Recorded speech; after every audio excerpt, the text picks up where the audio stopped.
Yes, oui, bonjour. We have finally arrived post Genesis to Backlash as we go to Paris, France. Le Mans, to be specific.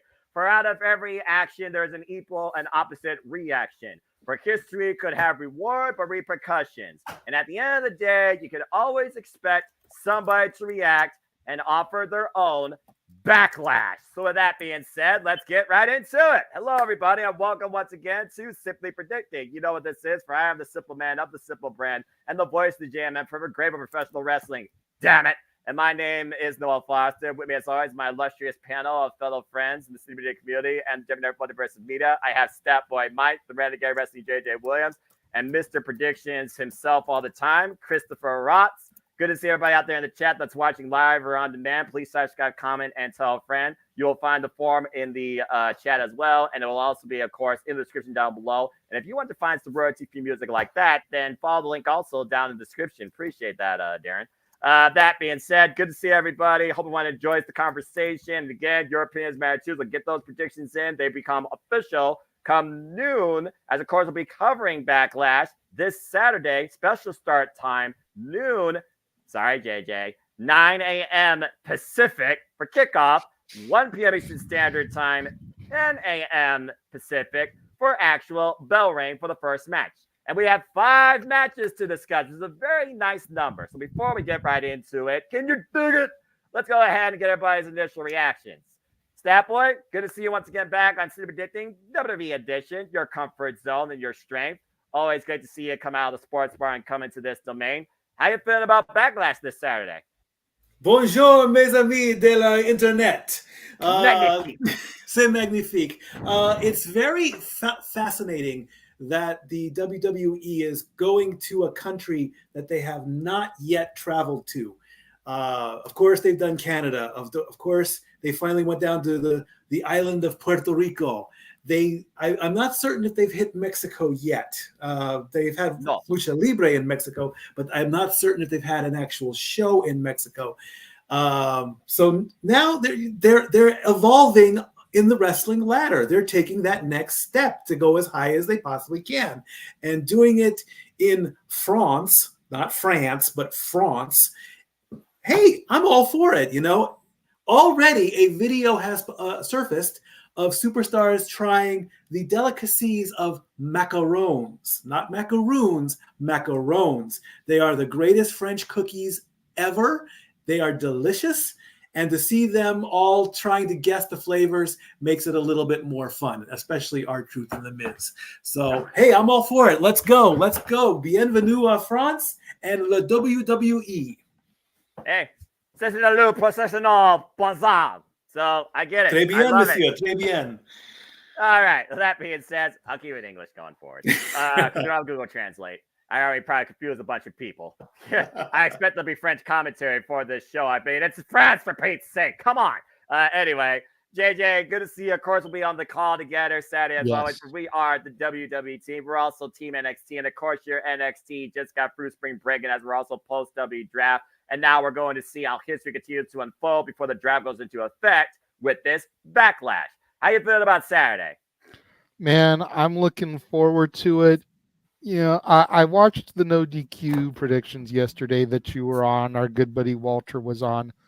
People in the chat and people on the panel were talking about the predictability of this show. And I know a point was made, and I just want to reiterate it here because we've got some different people with us tonight. Predictability isn't always a bad thing. Damn it. Sometimes there's a comfort to be had in predictability.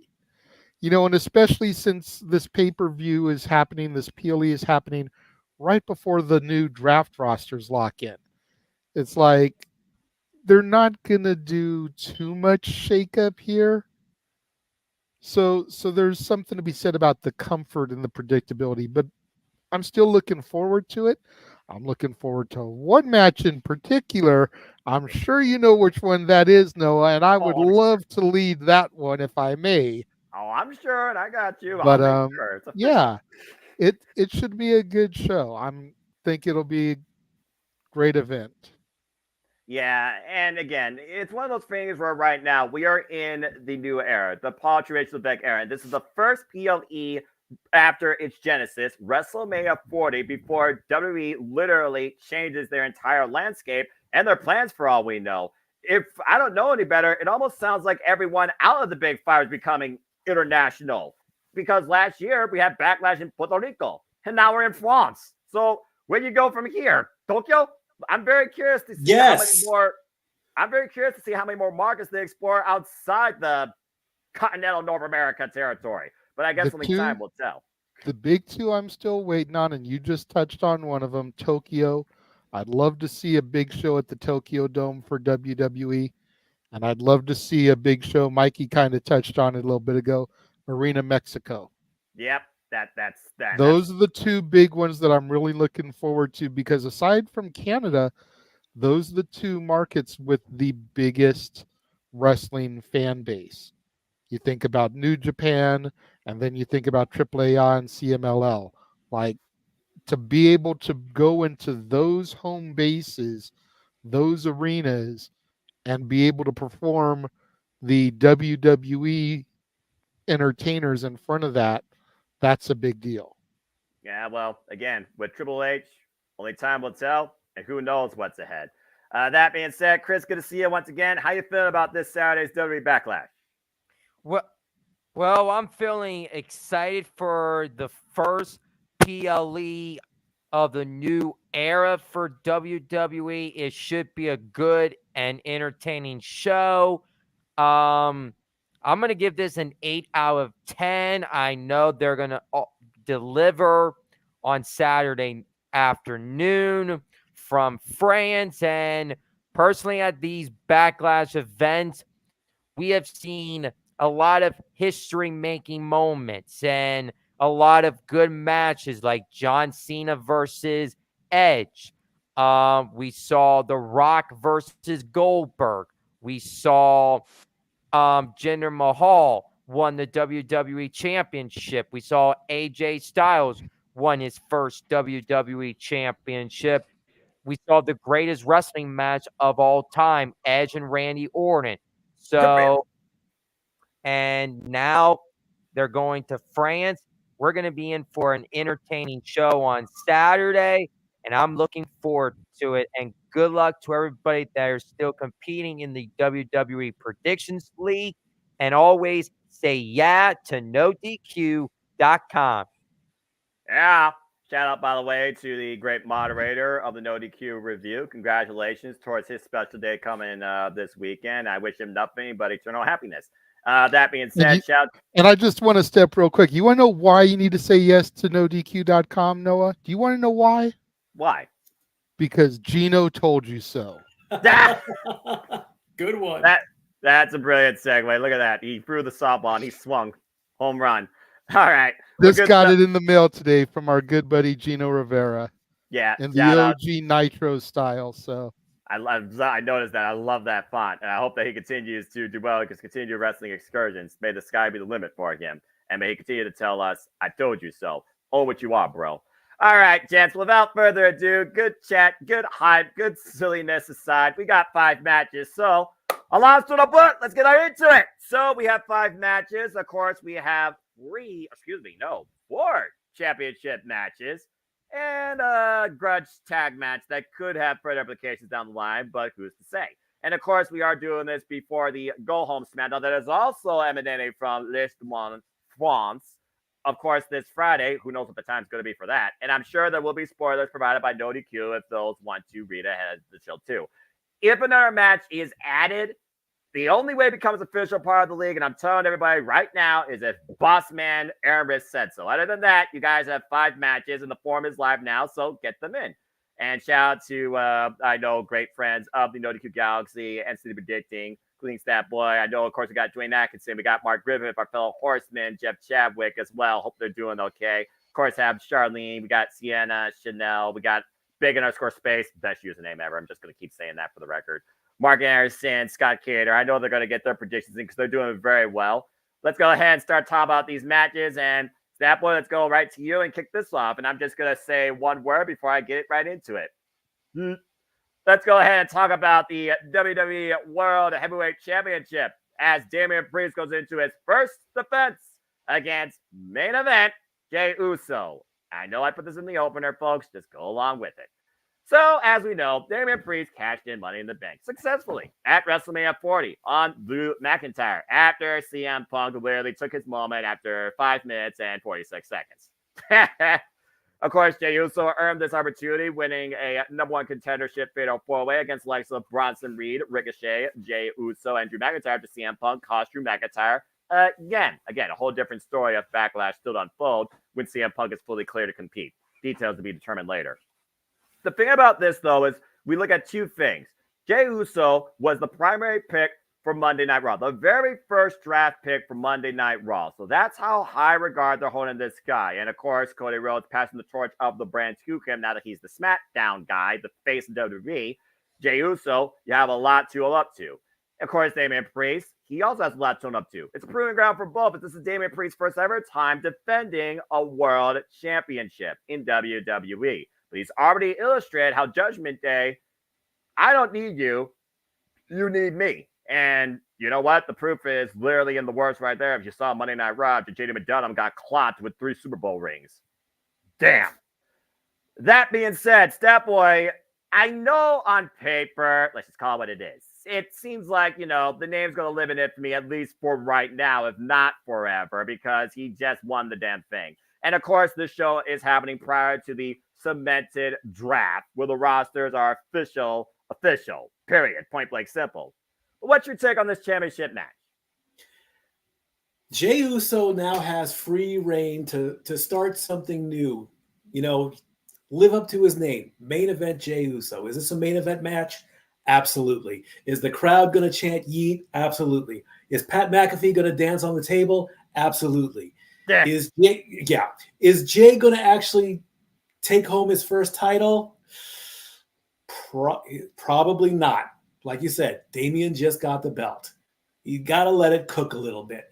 If Damian has 2-3 months, if this was later in the year, like a SummerSlam match, or maybe even going into Survivor Series, I'd pick Jey Uso in a heartbeat. Absolutely. I would say give the kid a shot. See what he can do with the belt. Because that way you're not playing hot potato with the belt. You don't want to do that, especially with the World Heavyweight Championship. So my official pick, Damian retains and keeps the belt. It's going to be a great match. Both competitors are excellent when it comes to putting on main event matches. They both have the potential to do so. There'll be a super kick party. I don't see Judgment involved. What I really want to see, I want to see if JD McDonough has any knots in his head. Because let's face it, when you get hit with 3 Super Bowl rings, there's going to be a knot. If you watch Ace Ventura, you know. Damian Priest wins. Both of those facts, by the way, are accurate. And when I was once a wee lad, I know who Ace Ventura is, so I understood that reference. Good stuff. Very good. All right. That being said, Chris, what's your take on this? Do you think that Damian Priest needs to win this all on his own without Judgment Day involved whatsoever to further cement his claim that he doesn't need them at all? Or do you think that Judgment Day still needs to stand more so as a united front without mommy keeping law and order? Well, I've been going back and forth on this match since it got announced. And personally, this is actually the match I'm looking forward to the most on Saturday. This is the match I'm looking forward to. And personally, I think this could be match of the night. I just have that gut feeling it's going to be match of the night with Damian and main event Jey Uso. Yeah, Jey Uso was in another championship match. Does that kind of leave teasing, is Jimmy Uso going to come back and cost Jey another championship? Because we have to all think about Jimmy right now. If Jimmy and Jey are they done facing each other, or is that just a one-off? We just have to find out and see. But I know Jimmy got taken out by Solo. I don't think Jimmy's returning anytime soon with what all went down with Jimmy and Solo. But as far as this match goes, it could go either way. You got a heel Damian Priest. You got Jey Uso as a face. And I'm looking at who's going to be making it towards Clash at the Castle on June 15th in Scotland, because it's heavily rumored that Drew McIntyre is going to possibly be facing the winner of the War Heavyweight Championship match. But who will be better opponent for Drew McIntyre? Are you going to have heel versus heel, or are you going to have face versus a heel? It could go either way, but Damian, he's the second person that successfully cashed in his Money in the Bank contract at WrestleMania. I just feel this Saturday Damian Priest is going to retain. I have Damian Priest retaining, and then he's possibly going to keep it up until Clash of the Castle, and then that's when I'm going to say a bold prediction. Drew McIntyre will be the guy to dethrone Damian Priest for the World Championship at Clash at the Castle. All right. Well, that's quite a roundabout way of going forward beyond this all the way to Scotland, despite the fact we're going to Saudi Arabia as well. But I understand his statement. All right, JJ. So first off, I also want to say shout out to, of course, arguably the most kind voice to grace this screen here at Multiverse Media, Natalie. I hope that she enjoys this show as well, and I hope everything's going well with you and your family. That being said, also, JJ, what's your take on this when it comes to Damian Priest and Jey Uso? I mean, one does have the title, so I feel like he's got that confidence, but I still think also there's more pressure on him. Jey Uso, he knows how to thrive in this scene, but he's now challenging himself in singles, and this is not for a mid-card championship, it's for the freaking world championship. He hasn't been in this spot since last year's SummerSlam. In that match, I don't talk about for reasons that I saw live. What's your take on this, JJ? I agree with the majority of the panel here. You know, this is way too soon for Priest to be losing the title. The soonest he's going to drop it is going to be Clash at the Castle to Drew. The only way Drew isn't walking out of Clash at the Castle with championship is if Punk screws him over. But I'm hearing some rumblings that we could get a Jacob Fatu debut here to cost Jey Uso. I also just double checked my stats, and Jimmy was not drafted during the draft. So he is up in the air as a free agent. The Bloodline contingent that was drafted was Solo, Tama, and Heyman, and Jay stayed on Raw. Jimmy was not drafted at all. So if we get a Jacob Fatu signing, could we get Jimmy Uso coming back out of nowhere to save his brother? Not a bad idea. And get a possible reuniting of the Usos over on the Red brand, keeping them completely separate from the Bloodline. Plus, Roman withdrew himself. Right.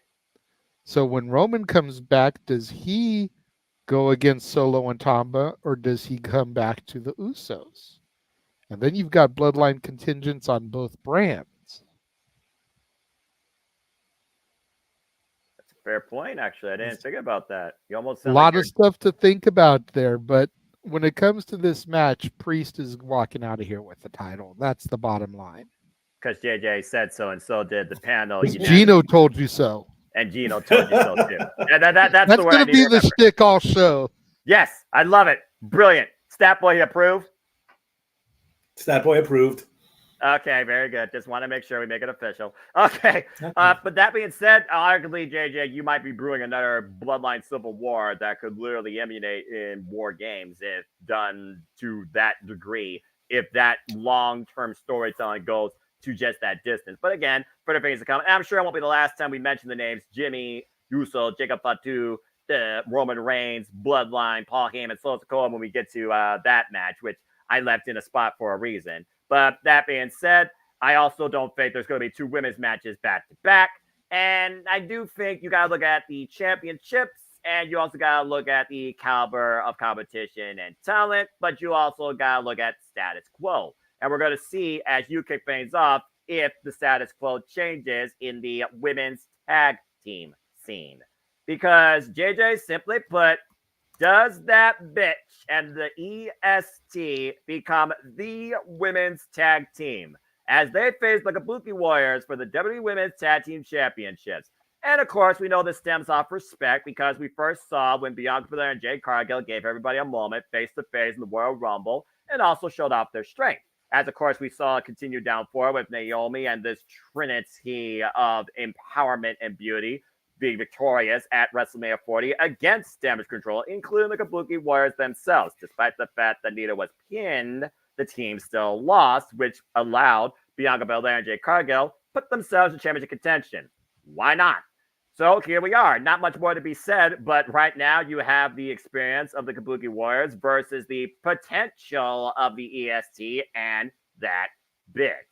And this might be a whole nother definition of I told you so, courtesy of not only Gino, but JJ himself. There's a reason why I gave him this. I'm not saying another word. JJ, on a show that has 100% possible predictability across this card, with the exception maybe of this, do you see new women's tag team champions and Jade's first title in WWE? Oh, hell yeah. This match is going to do what all of the internet trolls have been bitching about. This championship is going to help Jade get the experience she needs.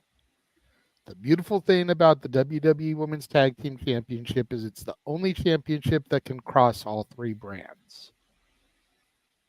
So by doing this, you open her up to be able to team with Bianca, who's already a veteran of herself, and go against a wide variety of different opponents. Think about this for just a moment, Noah. We have a stacked women's tag division now that is something we were sorely lacking earlier. You've got Alba Fire, Nyla Dawn, Ivy Nile, Maxine Dupree, Caden Carter, Katana Chance, Shayna Baszler, Zoe Stark all on Raw. You'll have the Kabuki Warriors on Raw once they lose. You've got Candice LeRae, Indy Hartwell, Chelsea Green, and Piper Niven on SmackDown. You've got Lash Legend and Jakara Jackson down in NXT. You've got a lot of different dichotomies for these girls to go up against.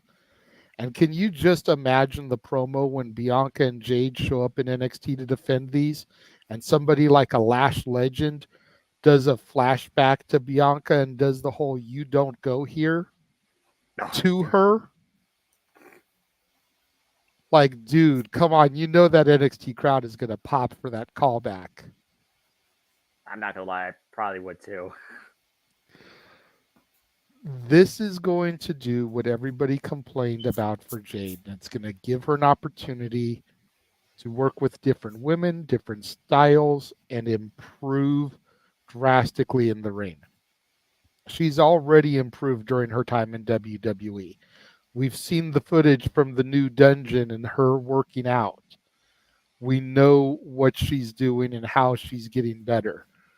This is going to give her the chance to improve it. Plus, you don't want Jade to job out this early. No. I'm not saying they're going to send her on a 60-0 win streak like AEW did, but they're not going to job her out this quick. And it's too soon to turn her and Bianca on each other. That's a WrestleMania match. We're in fucking May. That shit don't need to happen until Survivor Series, Royal Rumble at the soonest. You know, have them both in the Women's Rumble match and have one of them eliminate the other. It's every woman for themselves. Nothing personal. It's just business. And then when the other one gets eliminated herself, then you spark that rivalry.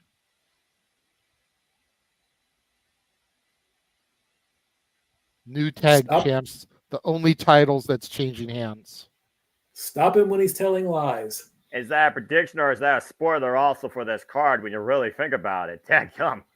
Well, that being said, it's definitely going to be a unique changing of the landscape with these two SmackDown superstars holding the gold, while the two Raw superstars no longer hold the gold, and Damage Control have to go back from ground zero.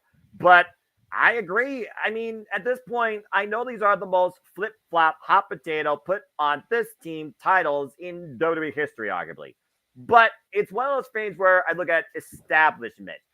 And yes, I've been the heaviest proponent as an advocate of women's professional wrestling, the tag team wrestling scene, particularly in WWE for the women's division, where Triple H has tried to reinvent the wheel 4 times. But this is truly the 5th time that he's truly doing it without any other freaking infringement, copyright, or patent pending lawsuit trying to cock block him. So at this point, I truly feel that Triple H might have found the duo to elevate these titles while elevating each other. And to be fair, Bianca Belair, she has not been a tag team champion at all in her career. She's only been a singles winner, with the exception of the NXT Women's Championship. So it's a whole new territory for Bianca to basically hold her craft in and also offer that level of experience, to your point. So I agree with you. I think this will be the one title change we see before the draft goes into effect that really doesn't change anything, but maybe elevates the entire landscape for the women's tag team scene. I think Bianca Belair and Jade Cargill get it done as well. I'm going with new tag champs.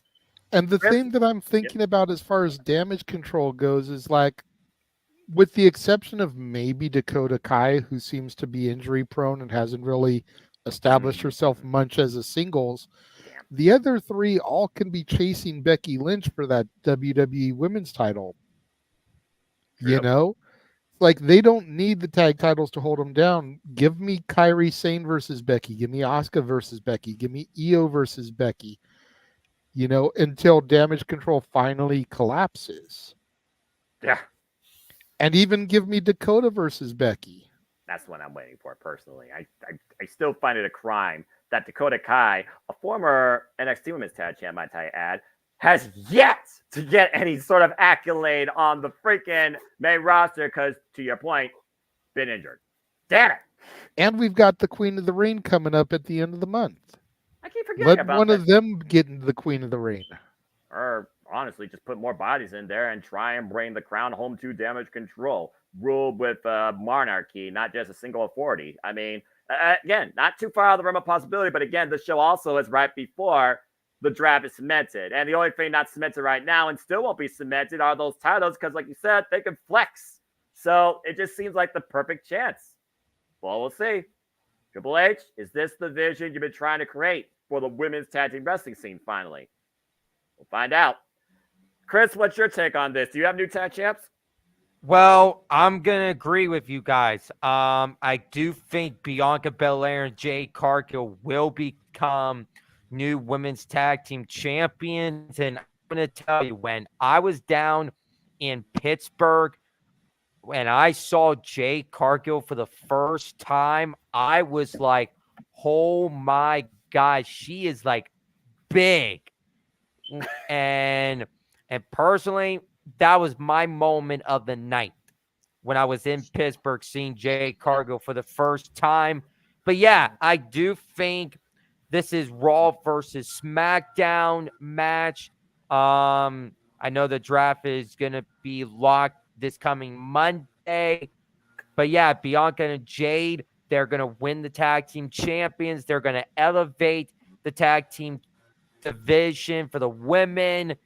And I agree with JJ about NXT with last.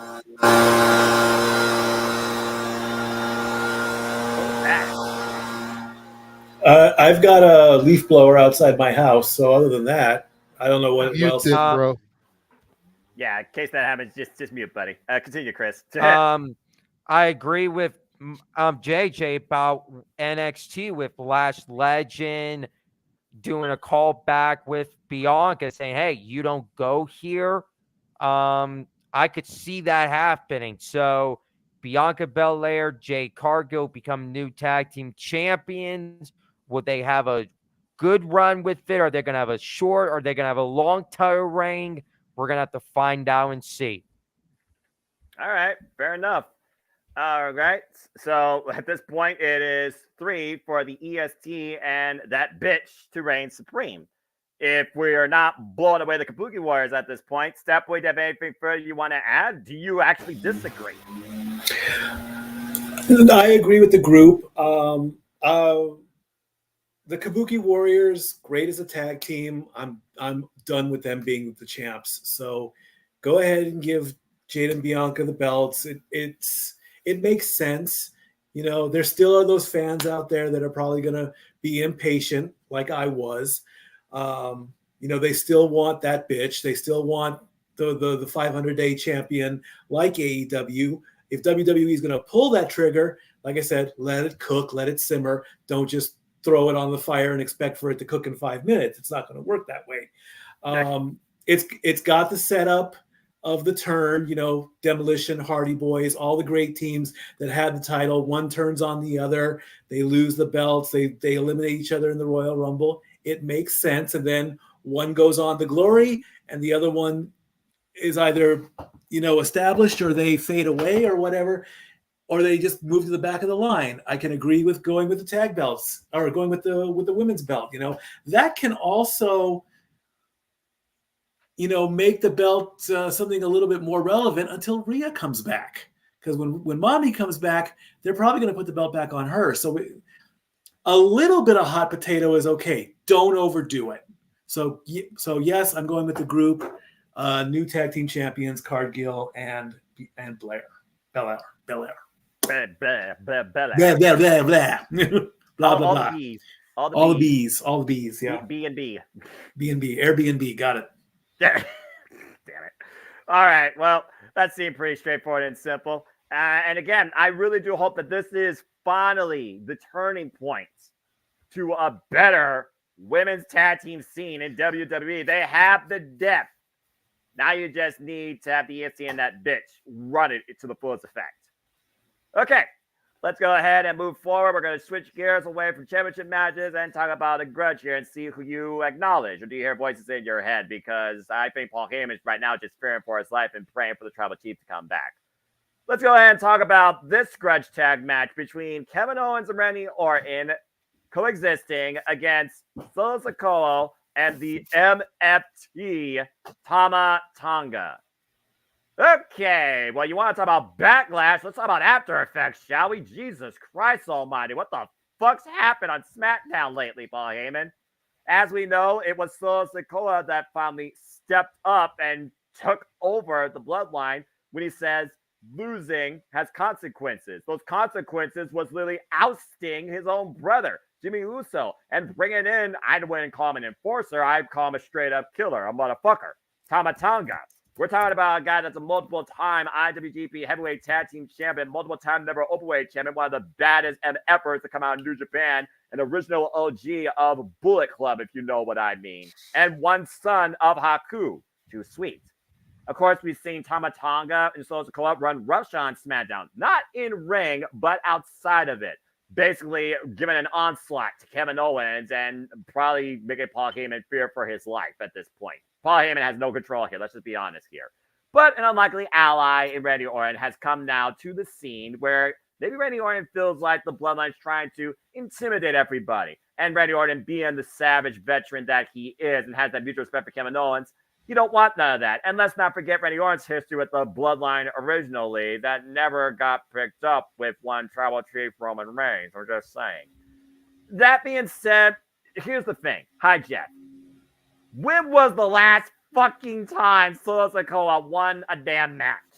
January 9th, 2023. Thank you. You're welcome. How about That's we break not that? accurate. Yes, it is. No, it's not, because he beat John Cena last year back in Saudi. Oh, yeah, April 11th. I skipped that one. Sorry. Botch. Yeah, okay, I forgot about that because, Saudi Arabia is a whole different animal. And also, I love that. All right, April 11th. But there you go. But that being said, yeah, I think right now, if Solo Sikoa is going to be the new leader of this reinvented bloodline. And you're talking about these other names coming in with Jacob Fatu. It's Jimmy Uso somehow going to come back for revenge, try to oust Solo Sikoa, the younger brother, even younger than Jimmy Uso. If Paul Heyman is going to have a wing and a prayer for his tribal chief to someday come back and restore law and order, then you got to give Solo Sikoa some sort of credit besides looking intimidating against wise man Paul Heyman. It feels like to me it's a must win for Solo, but it's also the first in-ring impression under WWE for Tama Tonga. That's the bigger key point here for me versus Solo Sikoa winning, and I'm glad JJ acknowledges that. So simply put, I got Bloodline 2.0 winning. I don't know how savage it's going to be, but I think Tama Tonga should be the one, since he's the guy Solo Sikoa brought in, not only allows the win to happen, but gets it. I think Tama Tonga needs to stand out here and literally unleash utter hell at Backlash. Go with the Bloodline. Let's go around the horn and give everyone else's spots here, because I think there's a whole lot of aftermath to come.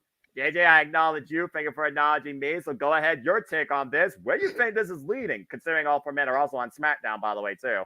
I'm 100% with you in everything you said, dude. Tama Tonga needs this victory. You're not going to job him out in his first match. He needs to be the one to get the pinfall.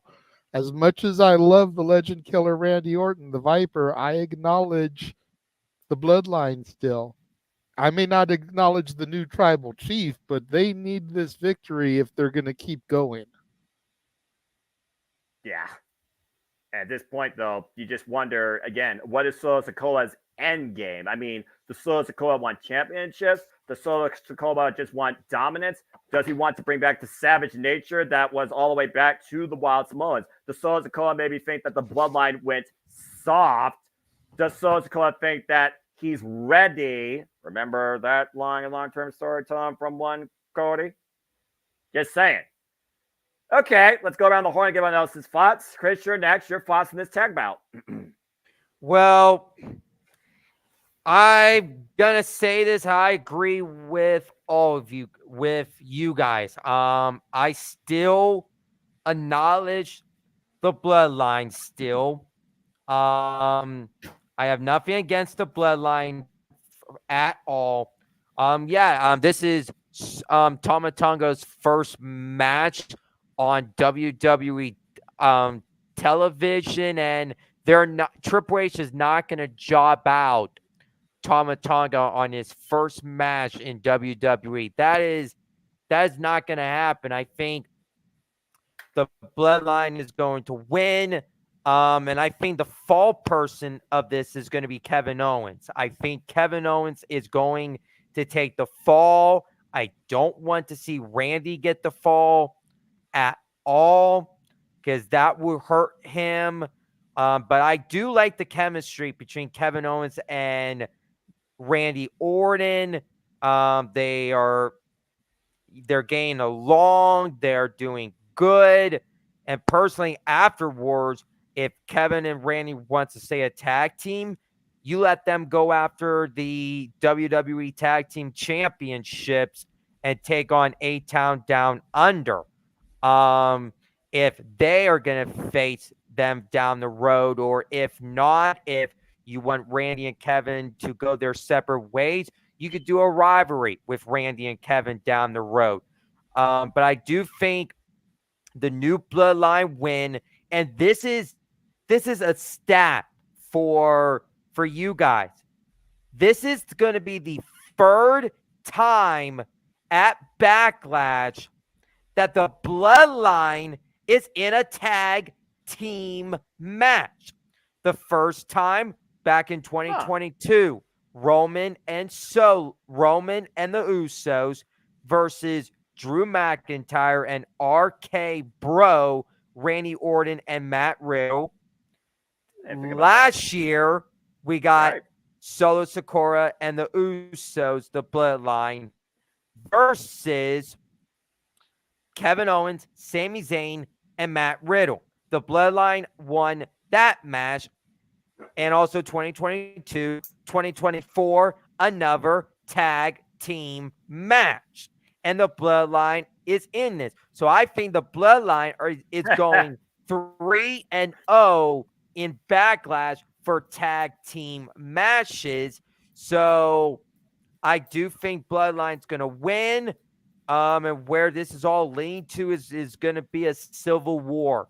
I think we're going to get the new Bloodline with Solo, Tama Tonga, and I do think with the rumored Jacob Fatu, I do think he could debut in this match. I think debut him in this match would be wonders, and you add another member to the Bloodline, and then the new Bloodline will be on SmackDown. On Raw, you got the original, the OG Bloodline of Roman and the Usos. You could have like a 6-man tag match at SummerSlam with the OG versus the new, if you want to do SummerSlam, or you could do maybe go to Survivor Series with War Games, because I do have a gut feeling maybe the final boss, The Rock, is going to get involved in this whole entire new Bloodline, OG Bloodline. And I think The Rock is going to be with the new Bloodline. And you got to think who's going to want to join the OG Bloodline down the road if they're going to go to War Games at Survivor Series, or if they're going to do it at SummerSlam. But either way, the Bloodline win. Look at this guy trying to create a streak, and actually it makes a lot of sense. Despite the fact I do try to differentiate between tag and trios, it's still a multi-person match, and he is actually correct. So it's a fair analysis, and we'll see if your JJ extended booking information repeat actually comes to fruition. Because again, King and Queen of the Ring, Clash of the Castle, Money in the Bank, then SummerSlam, and then we'll see what the fall season brings. Probably Extreme Rules. Blech. That's almost more irrelevant sometimes than Backlash. So I'm just saying. Okay, Stat Boy, first off, let me ask you this, because you may not be familiar at all with Tama Tonga. Have you seen any of Tama Tonga's previous work before I came into WWE? Were you aware of this gentleman? Sadly, no. He's a brand new to me, but I know of his heritage. I know he's part of the family, so it makes sense. Go ahead. Fair enough. So go ahead and give your take on this tag match any further with that. And Solo Sikoa, like, what's been your stance on Solo Sikoa basically taking over the Bloodline? Do you think he's a guy that could bring it up to an even higher level of acknowledgement, or is he leaning it maybe towards a savage road of destruction? I can see the savage run of destruction. I don't see anybody knocking Roman off his head of the table while he recuperates and all that. This whole Bloodline split has got some black and white Wolfpack feeling to it as well, you know. So this is NWO 3.0 with a Bloodline. That's not such a bad thing, though. So I can see that happening. I'll go ahead and agree. You know, I don't see Orton and Owens winning this matchup, so I'm going to pick the Bloodline for the obvious reasons. Solo needs to win this. You know, Tama needs to win in his debut. We get that. That's what's going to happen. Where it's going to go from there, you guys have booked it beautifully. Absolutely. I absolutely agree with that. See where it goes. And you know, like I said, Heyman's like that father right now that doesn't know what to do when his child is running around, his children are running around, running roughshod. I mean, this is the natural evolution of Solo now. You know, Jay's off doing his thing. Jimmy is out. Solo's the only one left. He brings in Tama, rumored to bring in Jacob. Let that cook up through the summer, and hopefully as we get closer and closer to Survivor Series, Rock and Roman are back from their business ventures and injuries. So then we can continue on with there. Bloodline wins hands down. Yeah, I just can't see them literally just going continue savage during a match and end this thing via disqualification. Because again, we don't know what Solo Sikoa and Tama Tonga are capable of when the bell rings. They've only done backstage hit and runs and there's blitzes in the ring. Let's see what they could do when they wrestle together as a tag team. And I would like why we should acknowledge you. I would also like to see a spot where Orton goes for the Hangman DDT on Tama. Tama takes it and stands right up. Doesn't even sell my it. God. No sell. And Tama Just like that, if you remember, the head shrinkers would do that. You throw their head in the turnbuckle, nothing. That's the Samoan head shrinker dynasty I want to remember. That they can take they can just take it. It's like, hit them with a chair, on the other hand, they'll take that. They'll go down for that. But just throw them in the buckle, knock them down, they'll get right back up again. That's what they're supposed to do because they're tough. Well, is there going to be anything tougher than a Samoan right now in the professional wrestling business? I'm just saying. Nobody wins in the head but except the Samoan. And honestly, a Samoan might survive a headshot with a chair. Who knows? And Tama Tonga, built differently. New Japan Pro Wrestling discipline is a whole lot more tougher than Western wrestling discipline. If you know, you know. Shout out to Pop, by the way, in the chat. I've been looking at your comments for that, Matt. Just appreciate you always following and engaging with us, my friend. Hope you're enjoying the conversation. Hope everyone's enjoying the conversation so far. Well, that being said, guys, we've reached the halfway point, and as far as I know, none of these matches are sponsored by anything. I don't even know what sponsors you could have in France. So that being said, thankfully, let's continue down the line. We do know that the entire pay-per-view will have the Prime logo on the rain apron because that was a theme going forward for every PLE. Yeah, well, I got my red, white, and blue Prime on standby. I assure you, ice pop flavor. Damn it! We converted Noah twice. Go for the three-peat. No. First off, all you got to do is enroll and chase you now. Not happening. All right, it's not happening. Enroll and chase you, or watch the Stanley Cup playoffs. Wait, how long are the Stanley Cup playoffs? 7 games. I could probably find something I could find myself during that. I mean, all I gotta do is listen, probably. Not listen. Watch. A-Train, good to see you in the chat. Yeah, my ACW brother. Of course, we're preparing for our virtual watch along alongside AEW Diamond and Rampage, and we'll be going impromptu, maybe with a chat afterwards. Going to be tired as fuck, and then maybe we'll, do something else besides. You stop that! What if Ali joins Chase you? Then we'll know a supporter. Oh, fuck me! No. I will blasphemy that NXT. If something's wrong in the Kool-Aid, if that happens, I don't care if she was dying. All right, moving on. I don't know about all colleges, but I know Statboy will attest to this. Over at Long Beach City College, we had a bunch of bunnies hopping around the campus. Mm-hmm. Legitimate rabbits. Yep. Oh, okay. Loved them. So to have the bunny enroll and chase you would not be that far-fetched, Noah.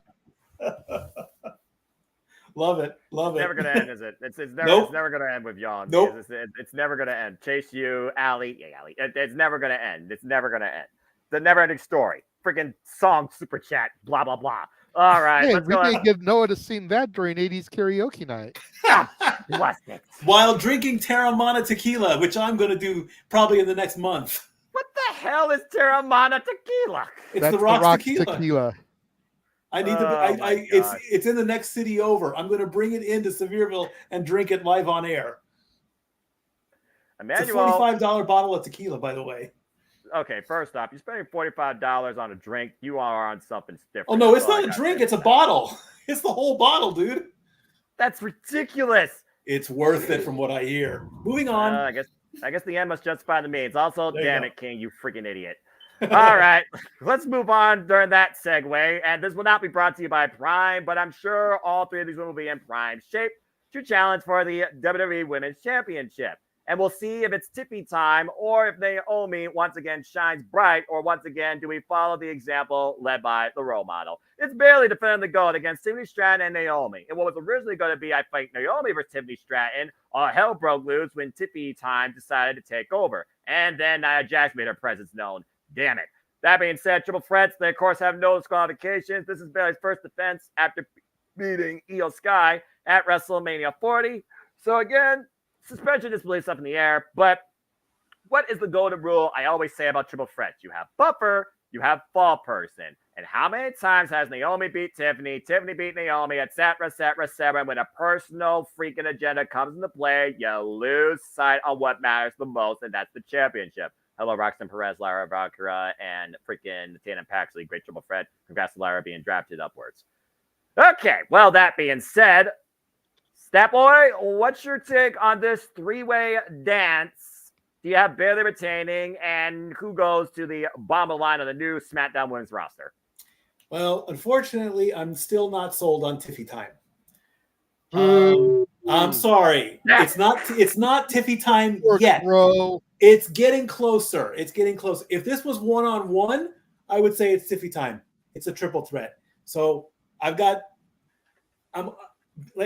it's the championship stuff. They're brand new champions. I wouldn't mind seeing the title glow again. Just not right now. I have to go with Bayley because she just got the belt. What's the point of having her go through all that stuff with Damage Control and beating them down and getting beat down to just say, you're done, you don't need the belt anymore? I want to be sold on Tiffy time. I really do. But this is going to rub people the wrong way.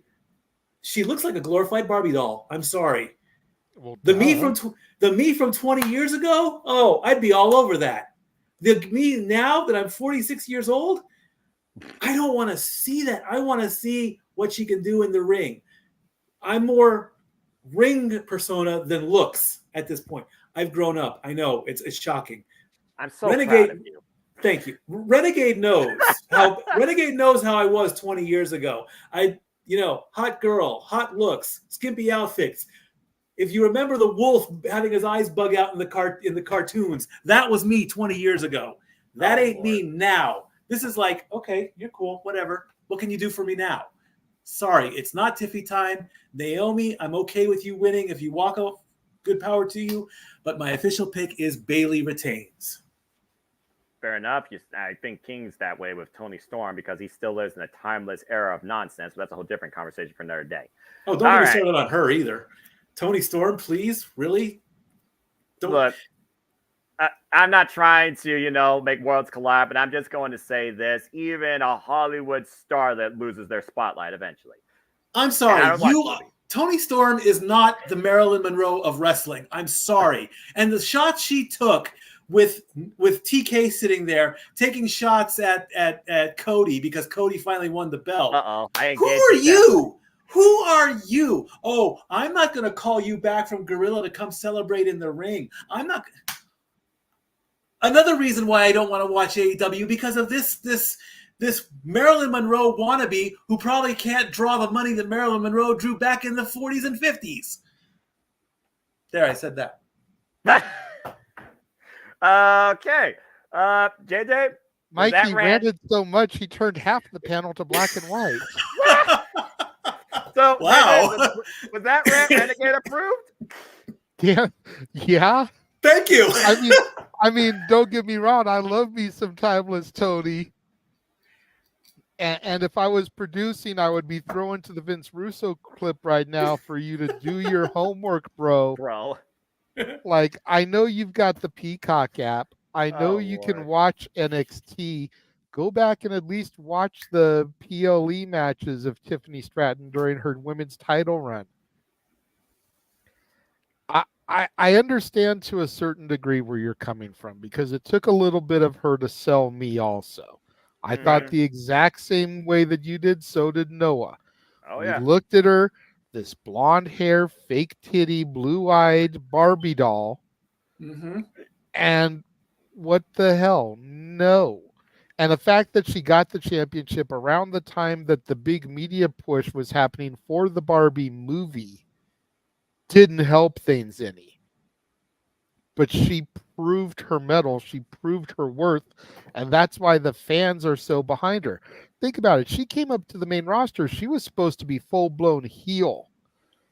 But she's been getting such a babyface reaction because the NXT faithful that watched her every Tuesday night love her, and she's gained their respect. I do agree with you. I think Bayley's going to walk out of here retaining the title because I agree that it's too soon. Right. But ...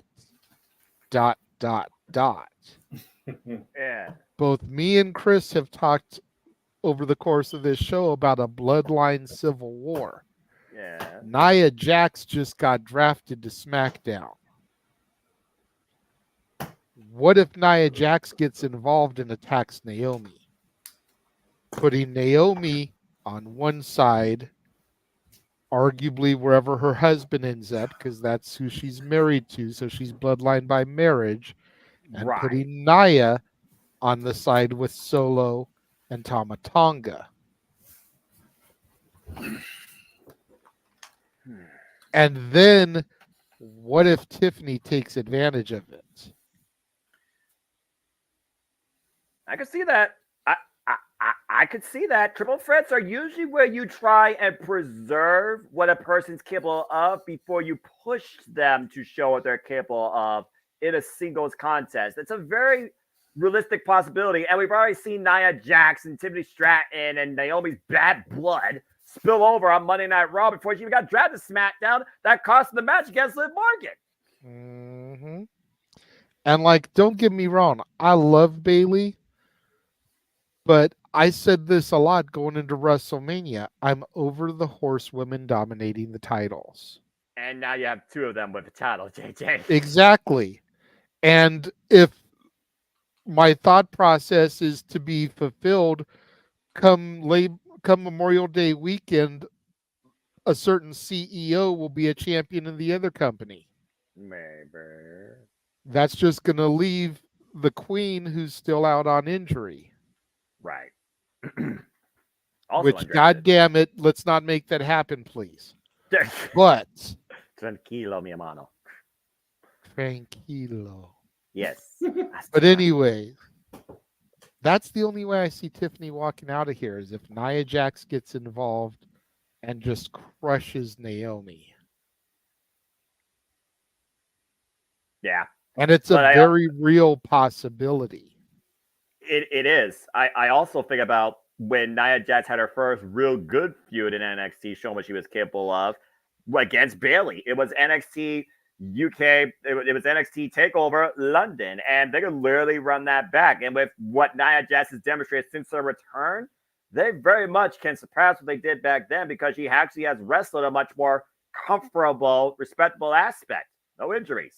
So and how far away are they from London, being in France? Not too far away if you know your geography. Exactly. So it would be a good little callback there.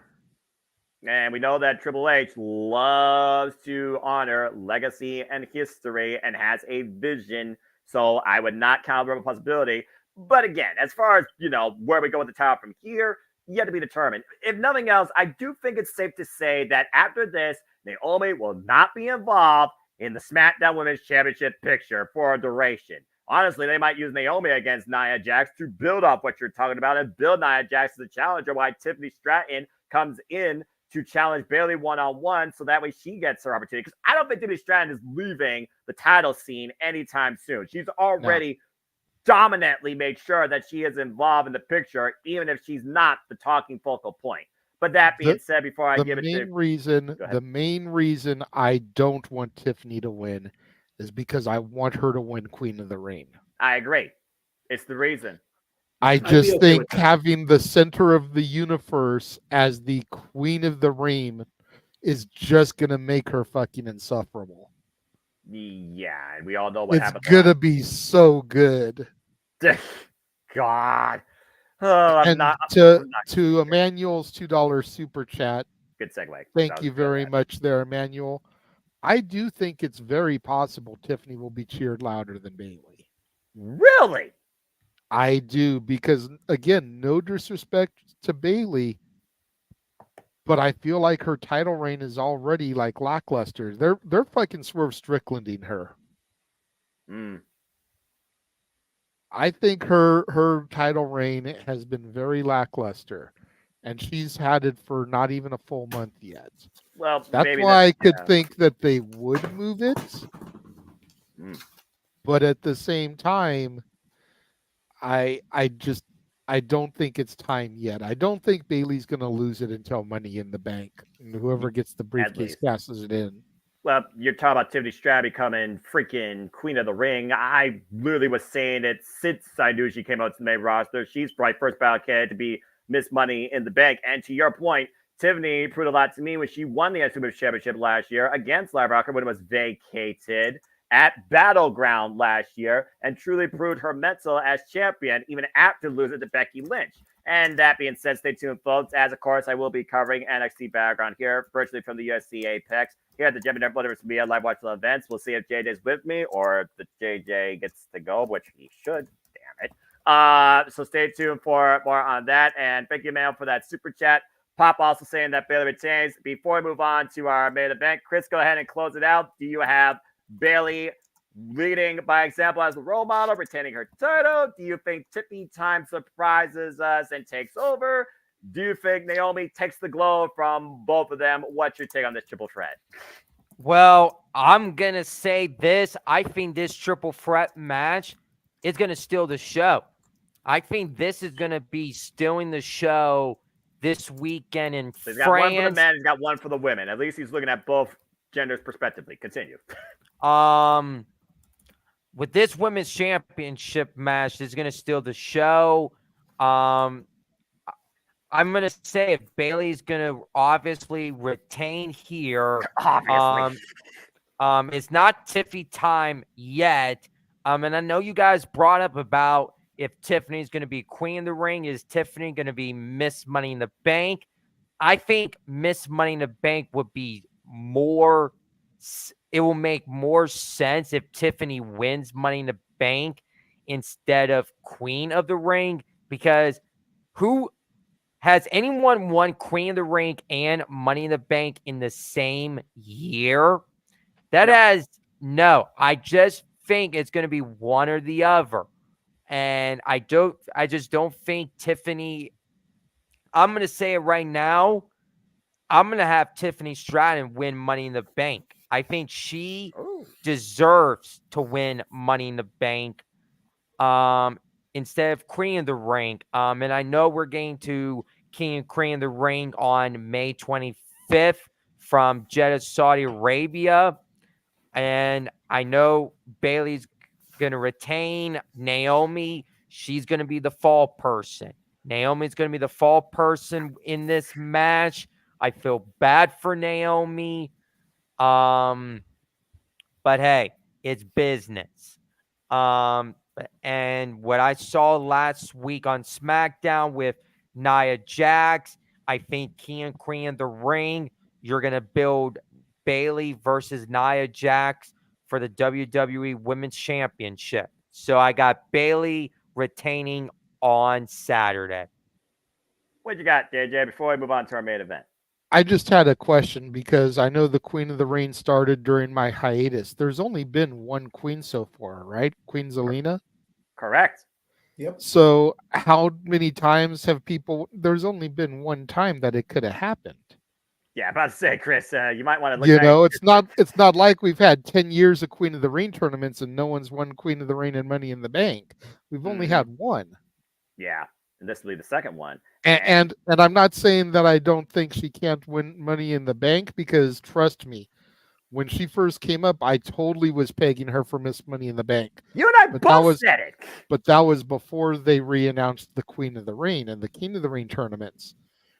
And I mean, just think about the logic here. She calls herself the center of the universe.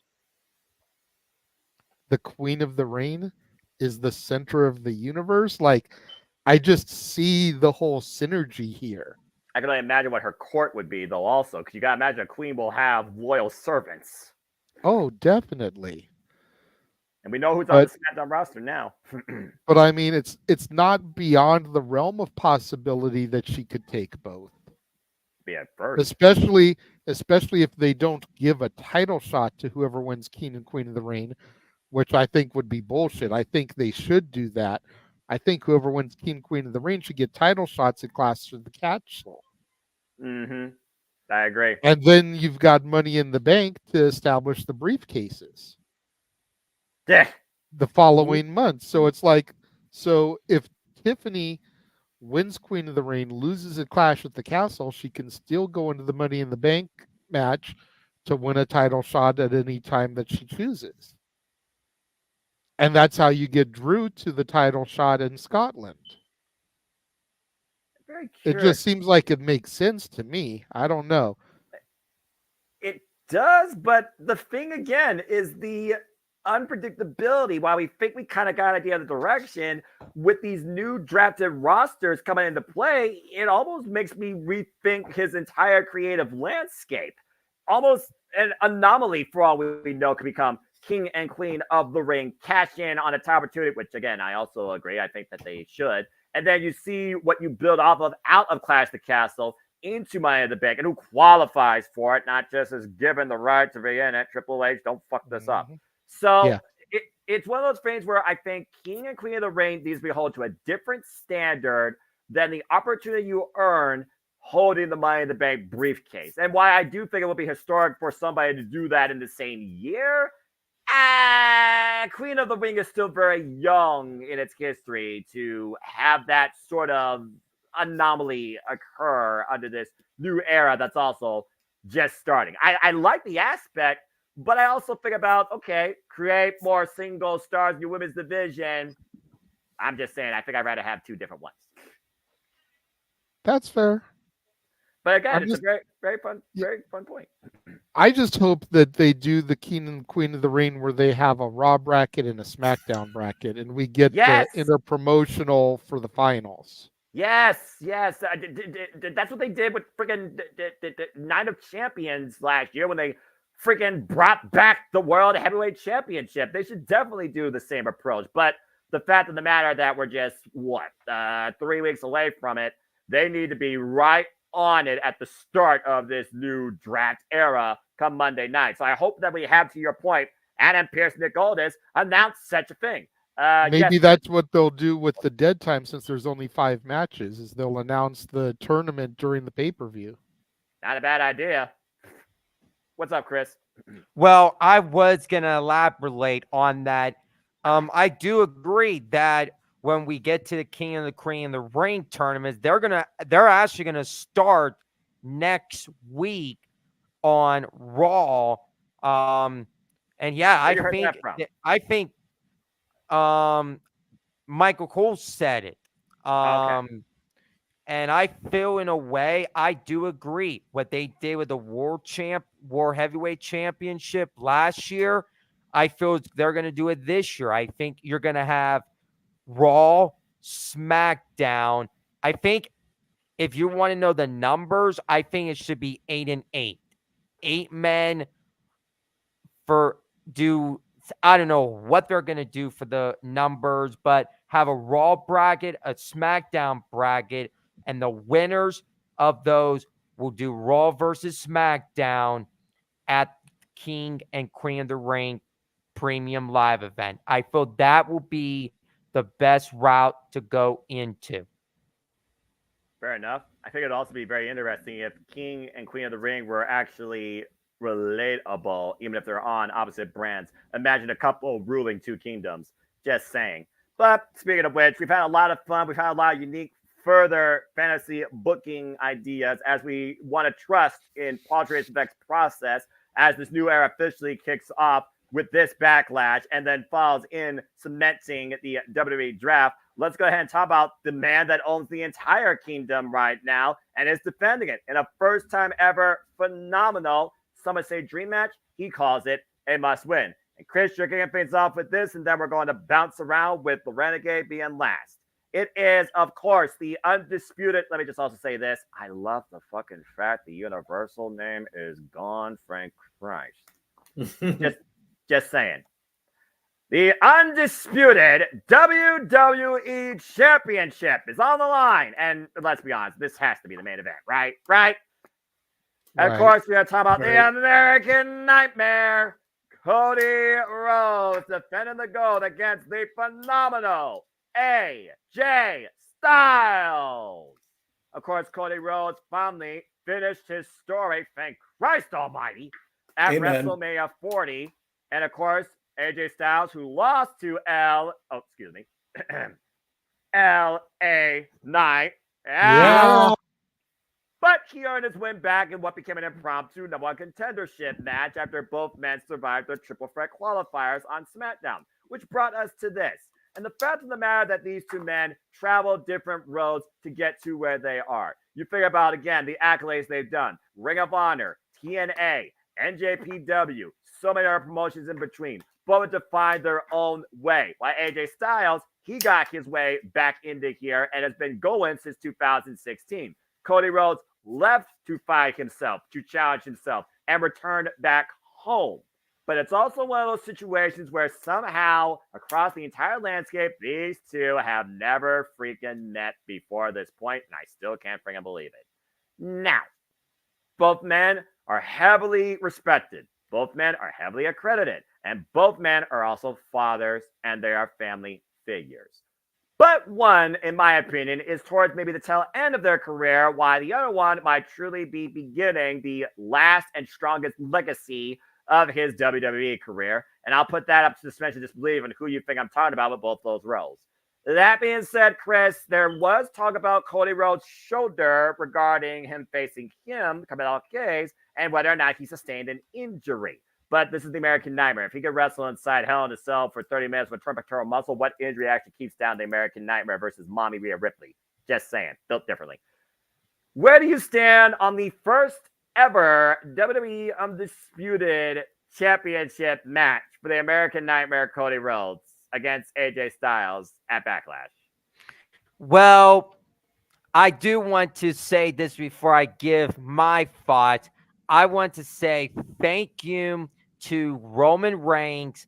I will always acknowledge you. I will acknowledge you as our tribal chief at the head of the table. And I want to say thank you, Roman, for everything that you have done for 1,316 days as the longest reigning WWE Universal Championship.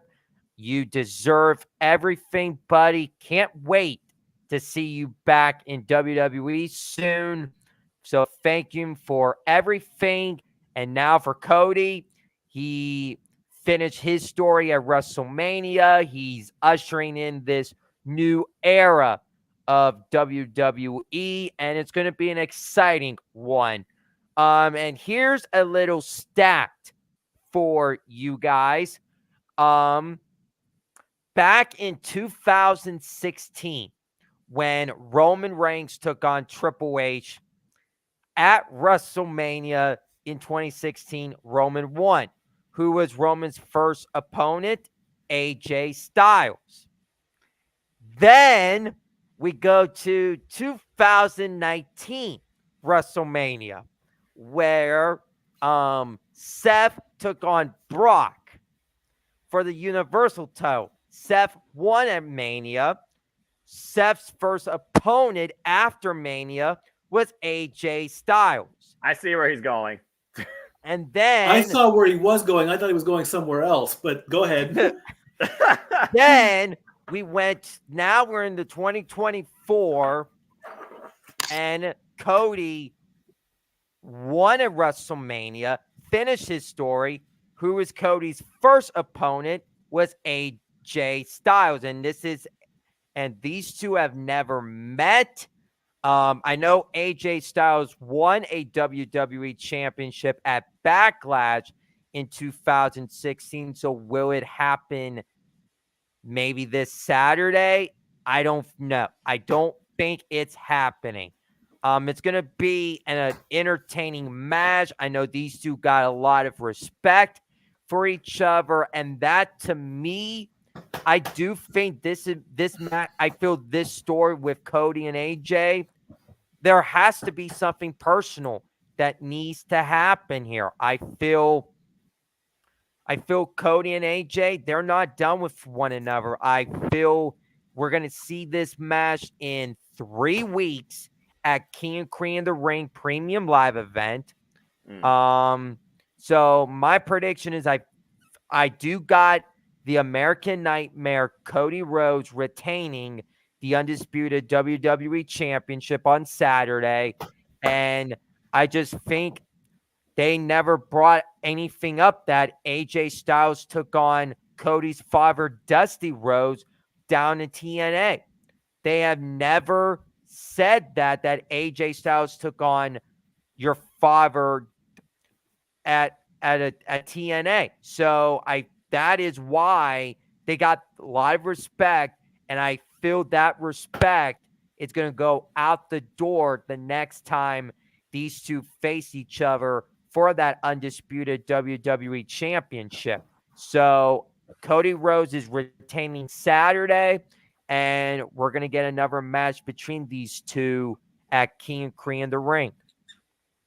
It does feel like when it comes to AJ Styles, he's always in a series of matches, whether he's challenger or champion. Hello, Shinsuke Nakamura and Samoa Joe. And again, good stat stuff. Before I give it to the Stat Boy himself, Stat Boy, real quick, per Chris's stats, Stat Boy approve?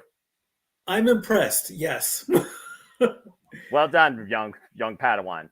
That being said, Stat Boy, what's your take on this first time ever encounter? Cody Rhodes, again, he's the guy now. He has to lead by example. He has to defend his kingdom now that he's created.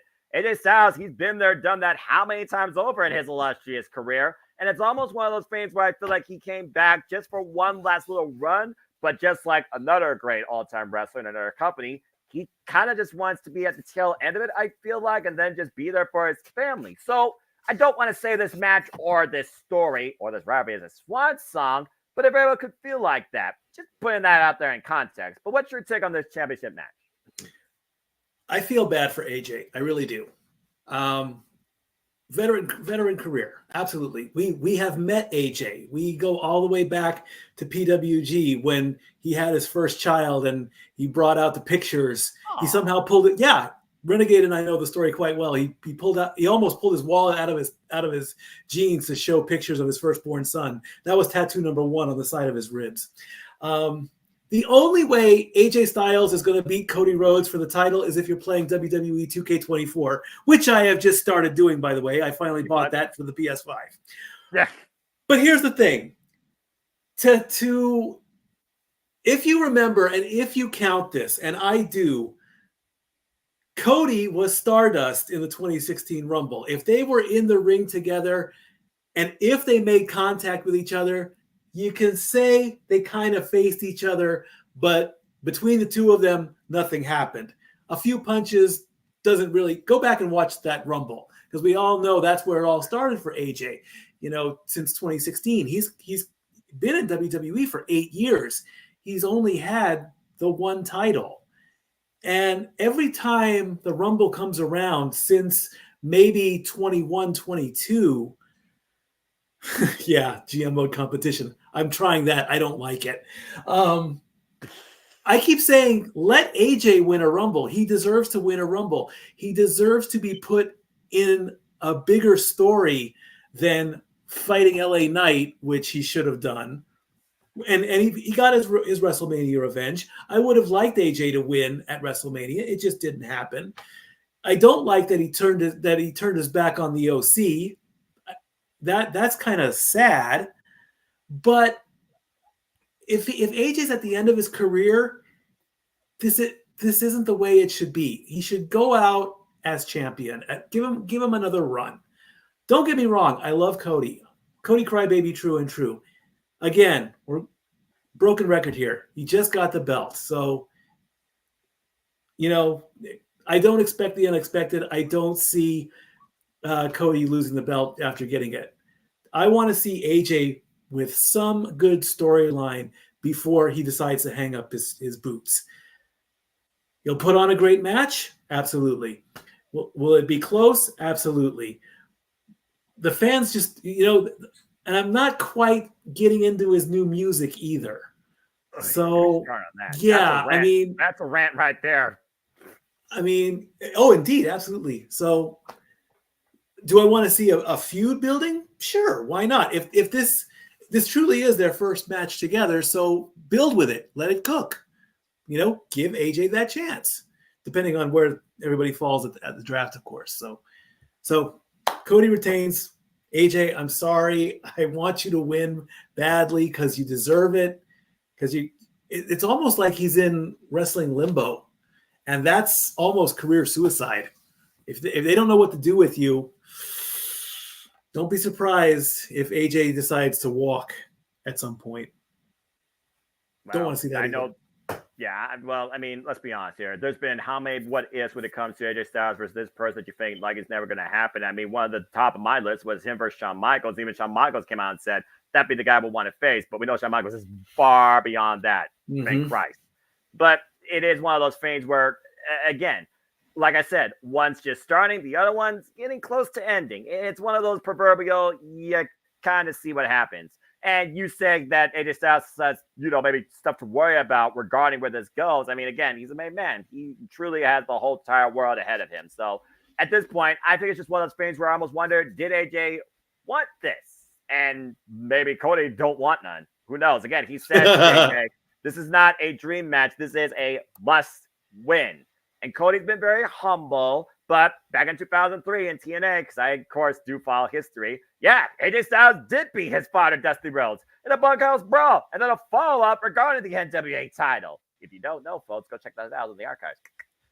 That being said, JJ, as we close out our Backlash effects here of what's to come Saturday and maybe what's to come post before the draft kicks in, how do you finish out the show, which has to be, I would think, our main event? I mean, last year, Cody Rhodes just survived Brock Lesnar in the main event and walked away with a broken arm, non-title, but still the victor. Could you see AJ Styles pushing him that far where Cody is pushed to his limits and somehow lives still champion? Not necessarily escape with it, but survives how phenomenal AJ Styles truly is. We know what AJ is capable of, but we also know how far, to a degree, Cody Rhodes is willing to go. So what's your take on this to finish this out? Well, I think the easiest way to start this off is that I've got some adrenaline in my soul. Every fight out of control? Yes, sir. Much like Statboy said, I love me some AJ Styles. He's what kept me tuning in to NWA TNA back in the days and shelling out the $10 for the weekly pay-per-views before they had a television deal. Right.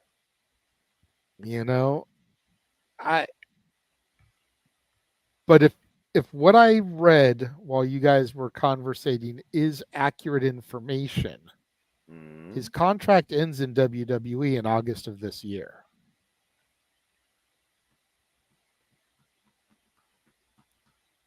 And if the interview transcripts that I've read are accurate, he's said that he's not re-signing once this contract expires.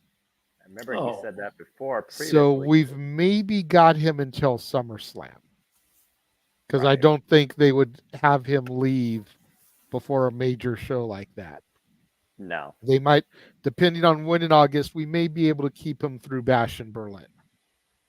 Because that's the end of August. True. But I don't see another championship run in his future, aside from maybe a tag title run. That's the only thing I could see him doing. And the question would become, who does he team with? Right. Who would make sense to team with? Could we get an AJ and Cody team out of respect from this match? A couple of Bullet Club members together teaming up? It is for life.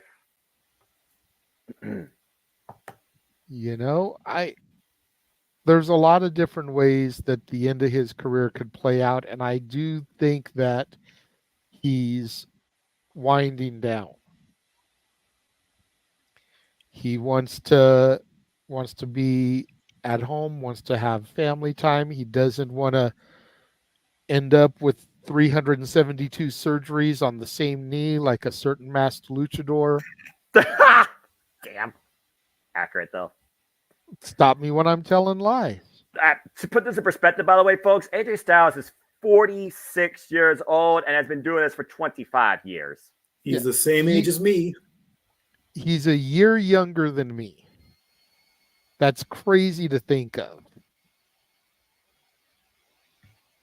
I will be 48 in August of this year when his contract expires. And he's nearly had 2,300 matches in his entire career. But I just don't see Cody losing it. What does that do to the championship if Cody loses? Oh my god. We've been talking about it for a while that nobody's going to have a run like Roman anyways. Right. So that's neither here nor there, but to lose the belt less than a month after winning it, why did we even take it off of Roman at that point? And I could see Cody as the guy that would want to maybe put AJ over for a final run, but not at the risk of cheapening the value of the title.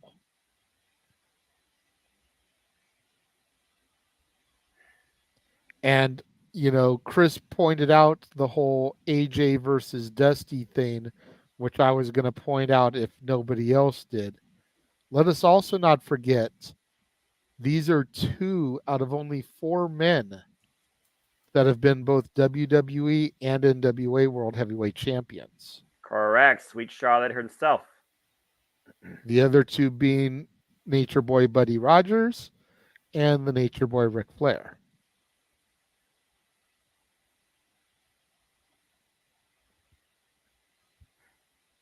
So some elite history there. Truly elite. The elite. More elite than the Jagoffs that are going to be on the air in about 30 minutes here on AEW. But that's a whole other story. You just had to get it out there, all right? You know what? You set me up. You tossed me the perfect layup. I just slam dunked it, Noah. Well, Or hit a home run. What can I say except you're welcome? Anyway, continue. You know what? Home runs, they don't play for championships till October. Basketball is in playoffs now. Stat boy, do your homework, bro. All right, he set up the pass and you shot it into the goal. How about that? More people probably watch basketball than hockey, but I digress. That's a whole different conversation. You could, of course, hear Cody Rhodes retains the title. Yeah. It's just, for me, I look at these shows. You have Backlash, King of Queen of the Ring, Clash of the Castle, Money in the Bank, SummerSlam. Would they really push out a Cody Rhodes, AJ Styles program all the way to SummerSlam by somehow bridging it amongst the 3 biggest shows? That just seems a little bit too far-fetched for me. It's possible. It's possible. It's not impossible, but it's improbable. That's the sentence I was waiting to hear from you personally, Mr. Booking. And as far as my GM mode, yeah, unless this guy's playing the game with his daughter and you're seeing these 2 versus each other on the Twitch, you're not going to see this guy spend a conservative amount of money on a game that he's not going to have enough time to get into. I ain't spending $70 on no video game. I don't care how good it sounds like when I'm not going to put enough time into it. It's as simple as that. Get your money's worth. I did. Hey, AEW Fight Forever is only $10 right now at Walmart. And I can confirm this. I saw it. It's true. He's absolutely right. I saw that. And I'm like, that's not even worth my money. That's why I bought 2K24. I still haven't got it. I've actually got it in my cart. I'm just waiting for some extra funds to be able to check out with it. Oh my gosh! I also saw a Matt Jackson action figure for $2.90 cents. I think we sell those too. What happened to the $2.99? Okay, this is going to a whole different conversation. That being said, Chris has his hand up very patiently. I acknowledge you now, Chris. What was your you had like a thought towards something I said earlier, or JD said? What's going on? Yeah, I had an idea of this because I know you guys are talking about that JJ said that AJ Styles is not going to re-sign with WWE after his contract expires. But anything can happen up until now, until we get to August. True.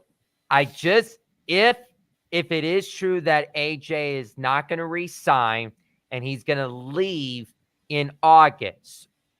If SummerSlam is the final time we get to see AJ Styles in WWE, you guys have to understand there's another wrestling event that is also taking place in August and is not Bash in Berlin.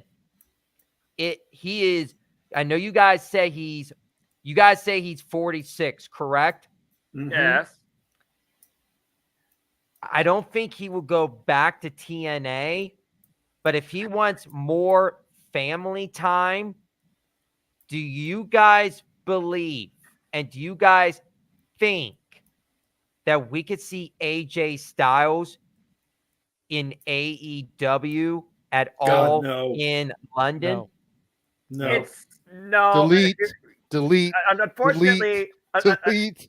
unfortunately, here's the thing. To close this thing out, there's only one match I would want to see AJ Styles and AEW on the largest stage that they offer. Kenny Omega. And Kenny Omega is nowhere near 100%.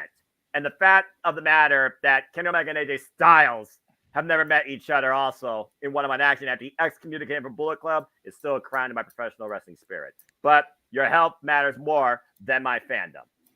I thought you were going to say AJ Styles versus Will Ospreay. I was thinking about that, but I also do wonder at the end of the day, which one do I really want to see more first? And I've always thought about since that moment, Kenny Omega, AJ Styles, Kenny Omega, AJ Styles, Kenny Omega, AJ Styles.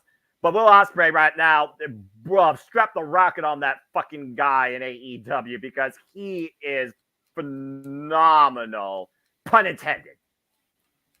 But that being said, this has also been a phenomenal conversation. I will say this, for, again, the simplest and the most unanimous in predicting in the history of me doing this on my YouTube channel, this was a lot of fun. And again, still one of the stories ever, 90 minutes. So I think we'll go ahead and conclude it right there. And I literally wrote down the same thing and then dashed the rest of us. So that's it. So again, folks, you got different thoughts. Do you have further booking analysis? Do you already pick your king and queen in the ring? Do you have your Mr. and Mrs. Money in the Bank? Who do you see maybe challenging for the WWE Championship at SummerSlam? Who do you want to see rise to the occasion? What sort of aftermath do you want to see at Backlash with the draft? Let us know in the comments down below. Let us know your thoughts in the chat as we continue to bid y'all a fine adieu. And thank you all once again for tuning in. Guys, it's been a pleasure. Good luck to all of you. And not that I'm trying to influence your decision, but again, your predictions are not final until noon Eastern Standard Time Saturday. So please keep that in mind. And again, folks, the show is on 1 p.m. Eastern Standard Time. So plan your sleep agenda accordingly if you want to watch professional wrestling in your afternoon versus the night, which I actually find all right. But that being said, been a pleasure, guys. Let's go ahead and plug and get to the rest of our Wednesday evening, whatever it may include. Whether it's 72K24, AEW, sleep, or something else alongside of that too. Chris, always a pleasure. Good luck, my friend. Thank you once again for being a part of City Predicting. Go ahead and promote your social media, and then you can go ahead and be on your way with what you need to do. It's always a pleasure. Well, everybody, I want to thank all of you guys for allowing me to be on tonight for Simply Predicting WWE Backlash. Hope you guys enjoyed the show on Saturday. Where you guys can follow me at is on my X account, CROTZ24. My Instagram, CMROTZ_6472. And my Facebook, Christopher Rods. Hit me up on all three of those social medias. I'm down making friends. I'm positive all the time. So I'll talk to you about anything, life, sports, wrestling, TV shows, streaming stuff, anything. Good luck to everybody that are still competing in the WWE Predictions League.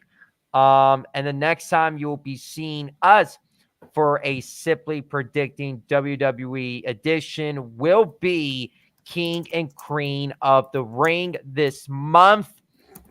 And then you guys will be getting us tomorrow for Simply Predicting TNA Under Siege. And then after that, we get AEW Double or Nothing, the biggest AEW Double or Nothing show in the history. So stay tuned for tomorrow, simply predicting TNA Under Siege. And then we got King of Cream in the Ring and Double or Nothing. If you want to be on for those two shows, hit Noah Foster up, hit JJ, hit Mike, hit whatever people you want. And let's just have a good time. Let's have a good time this month.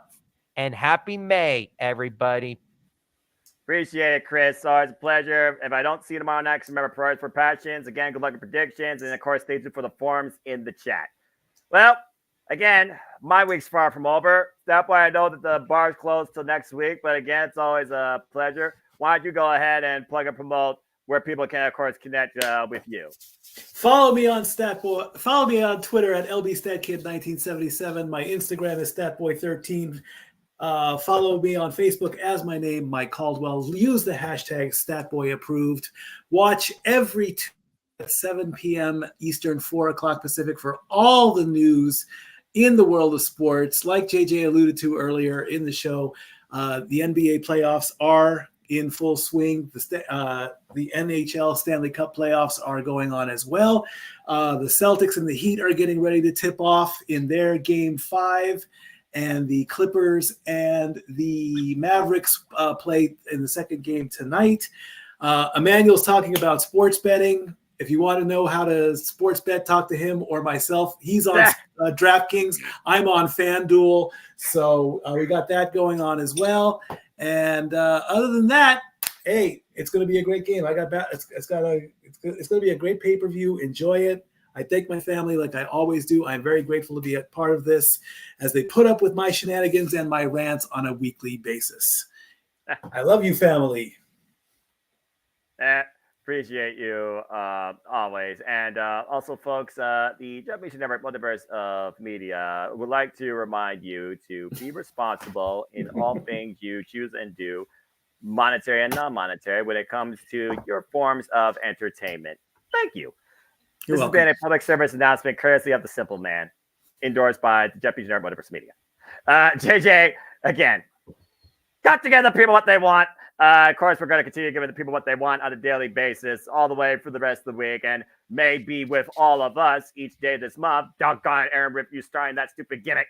But of course, I know we got stuff coming up, and of course, likely you're going to be back here tomorrow. So is there anything you want to plug and promote besides your socials, my friend? Well, of course, you can find me on Instagram, the Renegade JJ Williams, on Twitter, ROWJJ Williams, YouTube, Casa D18 Studios. Thank you to everybody that is watching right now online. You can always find me every Monday through Thursday, 9 a.m. Pacific, noon Eastern, with For the Love of Wrestling, my daily recap of the major programs from professional wrestling companies. Damn it. No Rampage, no Collision, no Explosion, because those are not major shows.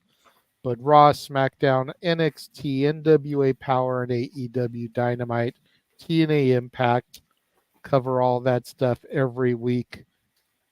Tomorrow we will be discussing tonight's Dynamite as well as NWA Power from yesterday. Just wasn't able to get to it with the spring break-in and everything, but yeah, should be a good thing tomorrow. And then, of course, simply predicting tomorrow night for Impact, as Chris told you about. We've got our watch-alongs on Friday night for Under Siege, beginning at 4 o'clock Pacific, 7 o'clock Eastern, across the entirety of the Multiverse of Media. Watch-along for Backlash kicking off at 9 o'clock in the morning. I'm so sorry. Noon Eastern for everybody for Backlash, because the WWE hates us West Coasters.